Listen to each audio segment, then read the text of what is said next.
Então a pessoa aceita Jesus como Senhor e Salvador. A pessoa é viciada em cachaça. Se ele não amar mais a Deus do que a cachaça, ele vai continuar na cachaça e dizendo que é crente. O que Deus espera dele? Que ele o ame mais do que a cachaça, então ele vai abandonar a cachaça, ele venceu a cachaça. Então nós temos que escolher na nossa vida o que vamos fazer, quem nós queremos agradar. Então nós vamos lutar contra o pecado e vamos vencer, porque nós queremos agradar a Deus, nós vivemos para Deus. Nós queremos o quê? A comunhão com Deus. Nós somos templo do Espírito Santo. Então, o pecado não pode entrar. Temos que afastar esse pecado. Temos que escolher sempre agradar a Deus. A representatividade da humanidade está aí. Caim representa aqueles que não vivem para agradar a Deus. Eles podem ter religião. Então são várias pessoas que têm religião. Cada um tem a sua religião. Mas eles não estão interessados em agradar a Deus. Eles não estão interessados em entregar sua vida para Deus, para adorar a Deus. Eles apenas têm uma religião para dizerem, né, diante da sociedade, que eles têm uma religião. E isso vai agradar as outras pessoas. Agora, Abel representa os legítimos adoradores. Abel representa aqueles que amam a Deus, que servem a Deus por amor. Não é por alguma coisa em troca. São aqueles que querem dar a sua vida para Deus. Não é aqueles que vivem atrás de Deus só para receber as coisas.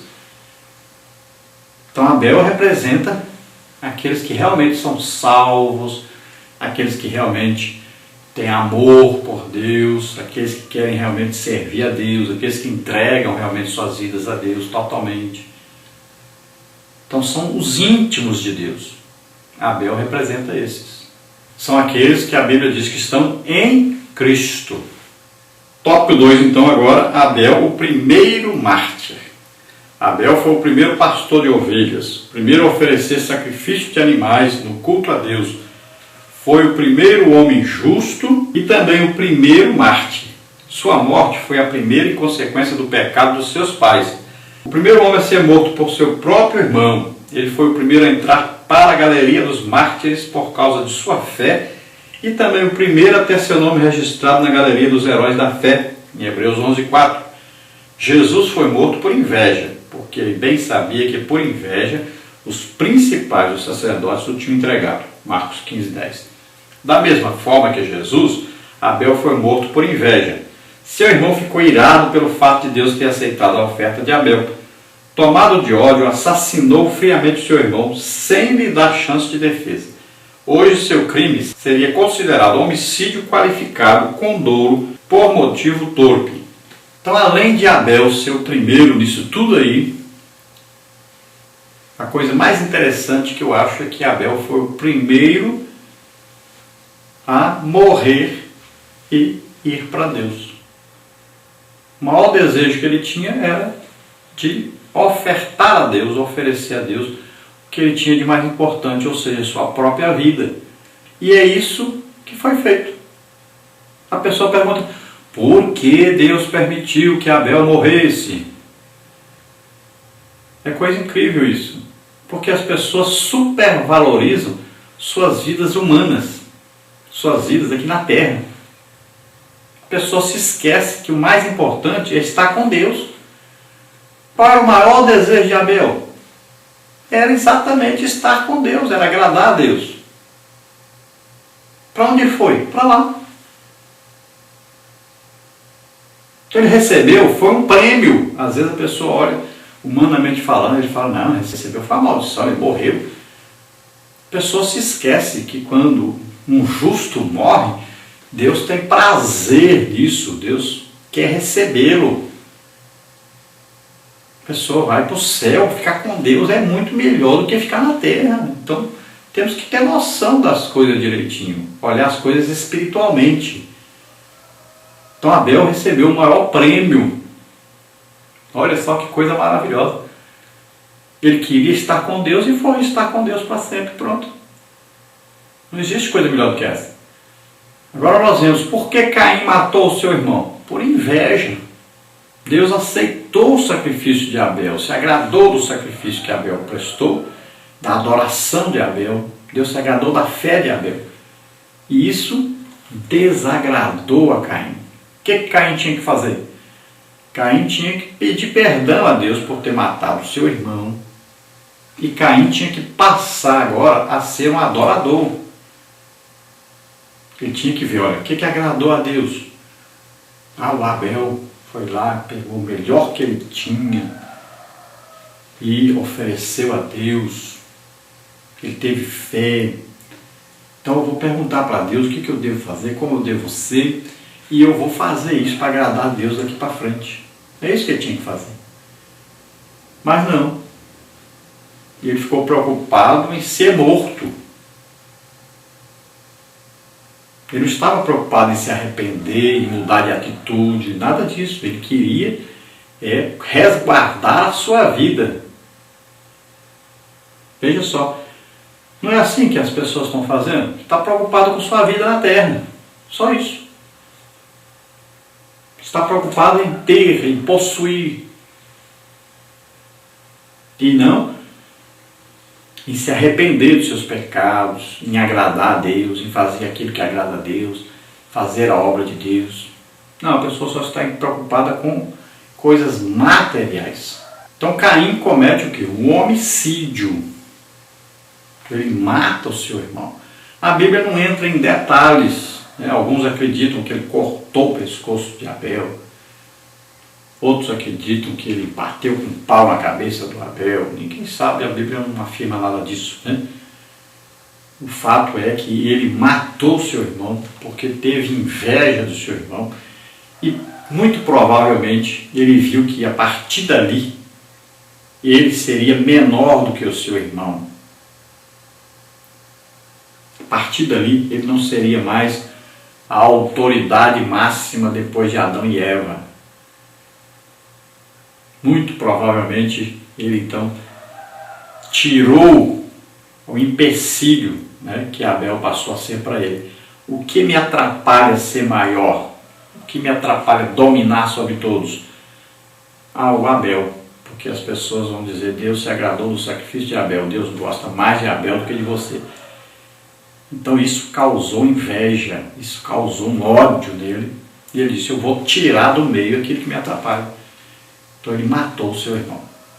Tópico 3, o sangue de Abel. Quando Caim matou Abel, o enterrou para não ter seu crime descoberto. Mas para Deus, que tudo vê, Gênesis 16, 13, nada pode ficar em oculto. Jesus disse, porque nada há encoberto que não haja de ser manifesto, e nada se faz para ficar oculto, mas para ser descoberto. Marcos 4, 22. Ao longo da história, crimes foram cometidos em oculto, mas no juízo final, os Caíns de todos os tempos serão confrontados pelo Supremo Juiz do Universo. E disse o Senhor a Caim, onde está Abel teu irmão? E ele disse, não sei, sou eu o guardador do meu irmão? Gênesis 4, 9. Caim teve a audácia de mentir diante de Deus e ainda de o afrontar sobre a guarda do irmão. Mas o Criador o inquiriu gravemente e declarou a sentença de juízo e maldição contra o criminoso. E disse Deus, o que fizeste? A voz do sangue do teu irmão clama a mim desde a terra. Gênesis 4:10. Onde houve um crime de morte, um assassinato, o sangue clama por justiça. O sangue de Abel clamava por justiça e por vingança, diferente do sangue de Cristo, que clamava por perdão.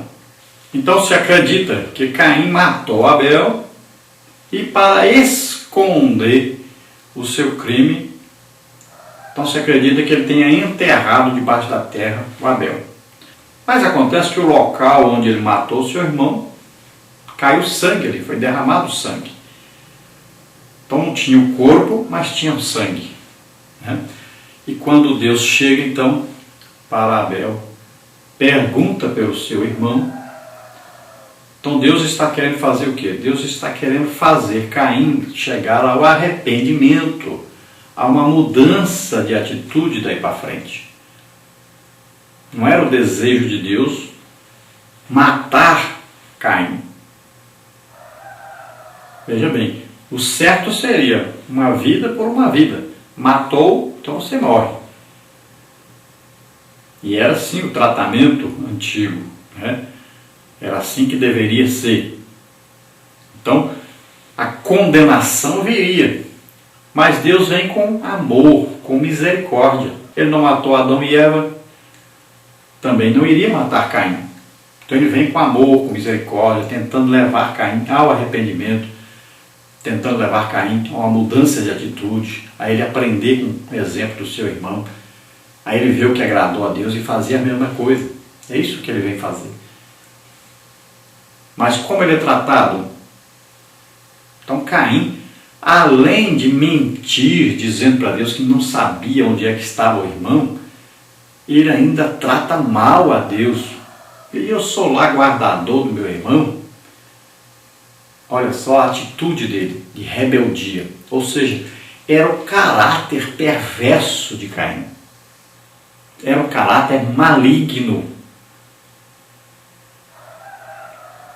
Ele era um homem mau. Um homem que odiava, era um assassino. Tudo isso ele puxou para quem? Para Satanás. Seu caráter era um caráter maligno. A intenção dele era sempre o mal. Veja bem, é o contrário do cristão. O cristão sempre deve ter a boa intenção de ajudar, de perdoar, de amar, né, de conduzir a pessoa à salvação. Já o caráter de Caim era isso, era maligno. A intenção dele era matar, roubar, destruir. Exatamente a obra que Satanás faz. Então ele ainda trata mal a Deus. E diz para Deus: eu sou lá guardador do meu irmão. Pode só, isso é resposta, isso é conversa para conversar com Deus. Falta de respeito, falta de submissão. Então era um rebelde realmente. Se rebelou contra o próprio Deus. Então é como se Deus estivesse dizendo: você enterrou seu irmão? Pois é, mas o sangue dele está aí na terra, está clamando a mim. É uma vida que você tirou. Eu que dei. Quem deu a vida é Deus. Só Deus pode tirar. Ninguém tem direito à vida. Ninguém tem direito de tirar a vida de alguém. Só Deus. Ele é o autor da vida. Então só Ele pode tirar. Então já que Caim usou a terra para ocultar o seu assassinato, o seu ódio, Deus agora vai dizer: essa mesma terra vai agora atrapalhar você. Essa mesma terra que você usou para encobrir o seu pecado, para esconder, essa mesma terra vai reagir agora contra você. Você agora vai andar errante por essa terra e você vai trabalhar duro para produzir o seu alimento, o seu sustento, porque essa terra não vai mais te ajudar. Então aquela vida de Abel, aquele sangue, clamava por vingança. Um morreu, aquele que matou tem que morrer também. Mas Deus vem com a misericórdia, com amor, tentando restaurar Caim. Agora, enquanto o sangue de Abel clamava por justiça, por uma vingança, o sangue de Jesus Cristo clama sempre por perdão. Porque Jesus levou nossos pecados, nossas maldições sobre ele. Então, o sangue de Jesus foi derramado para nos comprar para Deus, para nos purificar de todo o pecado. Então, ele vem sempre visando o perdão. Porque o juízo que era para ser para nós foi aplicado sobre Jesus.